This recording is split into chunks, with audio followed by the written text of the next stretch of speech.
Okay, folks, it's your buddy Mike Messier. I'm going to have to turn the light off in just a moment, okay?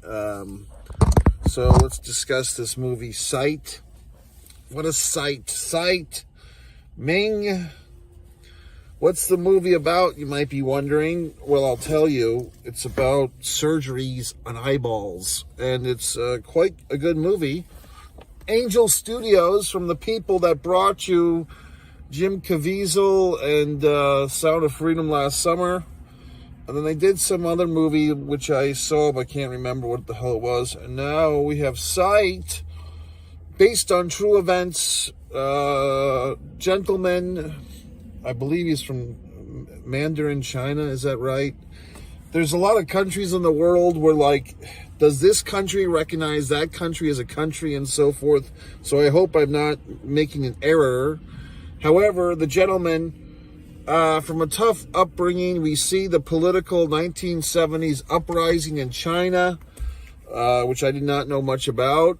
Seems pretty scary. This kid really bonded with his folks, his parents, his mother and father, because they're basically kind of beat up and tortured. Unfortunately, his mother is severely abused by these so-called revolutionaries. Young Meng has to learn how to pass high school in like 3 weeks so he can go to college. He studies his ass off. He becomes a doctor like he always dreamed in the good old US of A, helping people see things, helping them get their sight back. There's one young lady, however, he cannot help, and that's a sad story too. This young girl who's, I'm trying to remember what country she was in. I saw the movie last night, by the way. I try to do these movie reviews right away, but this just didn't happen last night. And this young girl has her eyes fucking sprinkled or poured into with sulfuric sulfur or whatever the fuck, blinded by her stepmother. It's always the stepmothers you gotta look out for, folks, who blinds the poor girl. So she's blind, and why would she do such a thing? Because the theory is that blind beggars get more money from tourists. Unbelievable. So this movie, I mean, there's some sadness here. There's also a bit of romance. Our buddy Meng is the doctor. He has a little heart-on there for the beautiful bartender lady. Whoever that actress was quite exquisite. Spoiler, they end up married. So we got Greg Kinnear as the white guy, as the friend. I think I could do that role. He's like the supportive guy who kind of, he's the liaison of like the regular world, the regular schmuck world with the science world to Meng, the miracle worker. All these things. We have all these other cases, and basically the movie, the science of it all is using placenta meat or placenta juice or placenta syrup or whatever the fuck it is to help people see things again, because the placenta does not allow for scarring. So it's all quite wonderful, but I like the movie. What the fuck can I tell you? It'll bring a tear to your eye. You'll be like, oh, gee whiz. You know, I mean, all these things, folks. I mean, look, there are some people in this world like myself, like Dr. Meng, that are just chosen for a higher calling. Him to save people's eyesight, me to open your mind like a flower. So I thought this movie was good, okay? Thought it was really good, actually. It's dramatic. And I'm not sure who the actor who played Ming was, but he was very sturdy. It's interesting because they showed the real-life Dr. Ming after the movie, and he seemed a little more avant-garde, or what can I say, flight to fancy. But this Ming guy was kind of, the actor played him as a solid as a rock, no-nonsense type, hardly having fun in life. But you got to give up to Ming's parents, too, because, I mean, God, these people went through absolute hell. I mean, it's just amazing, folks. If you happen to be an American, and I've noticed I have a lot of fine followers here from India and other wonderful places in the world. We may never meet in person, but I shake your hand virtually. All my Indian friends and everyone else in the world, I do appreciate you checking in from time to time, or all the time, whatever you're doing. There's so many thousands of videos, literally thousands of videos between this channel, one Mike Messier, one artist Mike Messier, if you want to see my wonderful abstract artwork, probably the best channel because I don't talk on it. And then you have one pro wrestling and sports fan for the pro wrestling and sports fans. Then you actually have one man in the camera films for my wonderful films, okay? And Messier Mantra, my TV show, my interview show, all these wonderful things. Messier Peace Theater on one man in the camera films. My bag on openings, the Temu bag. Temu came through with this nice headgear of this dragon. But getting back to our buddy there, Meng, Dr. Meng, I like the movie. I mean, this is the type of movie you can't really argue with. You're talking about children, for crying out loud. That's the one thing I'll say this, folks. These Angel Studios, I mean, they're really going out of their way to advocate for children. And I'll say this, I think it's really hard to make a movie that talks about some of these things like child abuse. You know, whether it's the abductions in the movie from last summer, which I still don't understand how people shat on that movie. Oh, the guy exaggerated. Well, welcome to fucking reality, folks. It's the movie business, not the business. You have to have a little creative flair in these things. So the point is, how can people do such horrible things to children? Pouring sulfuric acid in the child's eyes so that she can be a better beggar? Christ. But if you're experiencing these things, I mean, that's why if you're a good old American Joe like myself, if you happen to live in, you know, Hacksaw Duggan, USA, you have to be really thankful. And some of the other countries in the world, Finland, I hear, is nice this time of year. Let's not kid ourselves, folks. If you happen to be an American, you kind of have won the lottery fucking ticket. And it's things like this movie, Sight, which reminds us of these blessings, okay?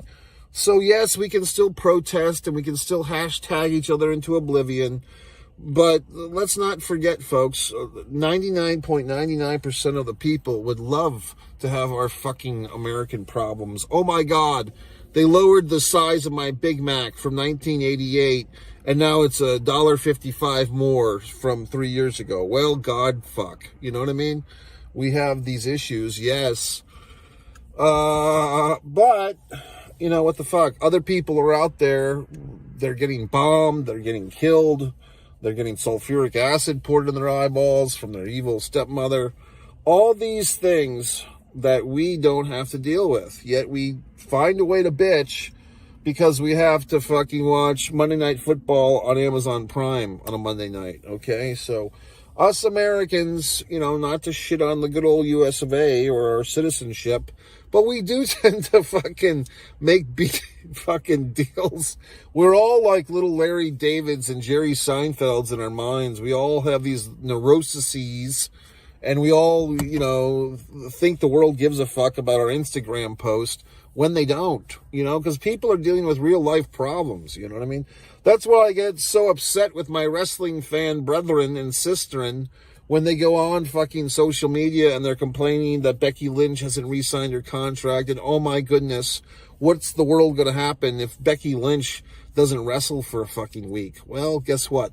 The world will keep spinning, assholes, because it always does. The world won't miss you, folks. It really won't. So anyway, that's it. I liked the movie Sight. I thought it was good. If you saw it, if you didn't, leave a comment or don't. It's free will, folks. Free will. What day is it? It's Wednesday. Tomorrow will be Thursday. I kind of wish there was more days in the week. Like, I kind of feel like, could we make a 10-day week? You know what I mean? Because it's like, oh, there's not enough hours in the day. It's not the hours in the day. It's the amount of days in the week. We need a fucking 10-day week. I like that. So they would really be smart, actually. If you had a 10-day week, you could have just 3 weeks a month. And then you could have like perfectly 30-day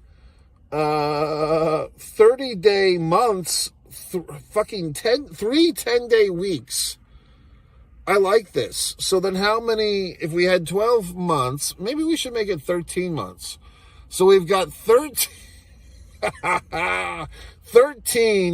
10-day weeks. What's 13? What the fuck? So you got 13 months of 3 weeks each, of 10 days each. So 13 times 3 is 39, times 10 is 390 days a fucking year. Okay, let's remodel that. Let's go back to 12 months. So we've got 10 days a week, 3 weeks, so we get 30, times 12 is 360. And what do we have now? 364 days a year? I kind of like that 360 thing, because 360 is like if you go around in a circle, you come right back to where you fucking started. So you could have like this goddamn... You could have this fucking... This is how great things happen. You have this like pie, right? And this is how we could have a new calendar. Instead of a calendar that flips, right, from page 1 to page end, 12 months on a calendar, you just have like a circle. And then you have, again, you have 12 months. We'll stick with that. And then you have 3 10-day weeks. And you get a perfect number of 360. Because 10 fucking days in a week, 3 weeks in a fucking month, and then I'm better than Dr. Goddamn Ming, because I'm changing time. I'm changing the fucking calendar for the first time ever.